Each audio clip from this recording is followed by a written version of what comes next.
আসন্ন ত্রয়োদশ জাতীয় সংসদ নির্বাচনকে সামনে রেখে জমিয়তে উলামায়ে বাংলাদেশের সঙ্গে আসন সমঝোতা হয়েছে বিএনপির।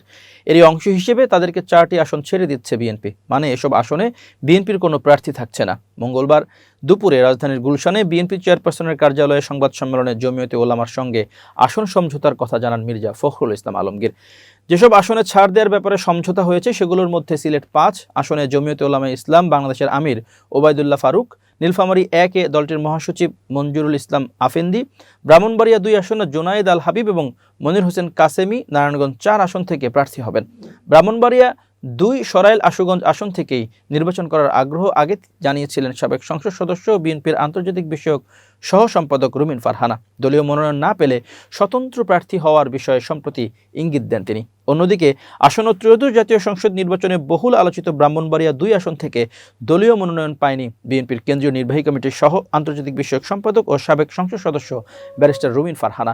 তবে তিনি স্বতন্ত্র প্রার্থী হিসেবে নির্বাচনে অংশগ্রহণ করার ঘোষণা দিয়েছেন। এমনকি মনোনয়ন কেনার আগেই পদত্যাগ করবে বলে তিনি জানান। মঙ্গলবার 23 ডিসেম্বর বিকেলে মোবাইল ফোনে বিষয়টি নিশ্চিত করেছেন তিনি।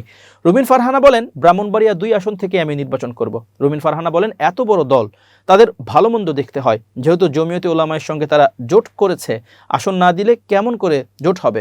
দল বাধ্য হয়ে তাদের আসন দিয়েছে। দলের কেউ স্বতন্ত্র প্রার্থী হলে বহিষ্কার করা হবে। বিএনপির এমন বার্তা সম্পর্কে রুমিন ফারহানা বলেন, যদি ব্যবস্থা নেওয়ার দরকার হয় দল অবশ্যই ব্যবস্থা নেবে। আমি তো বাধা দিতে পারবো না, তবে মনোনয়ন কেনার আগেই সম্মানের সঙ্গে দল থেকে পদত্যাগ করব।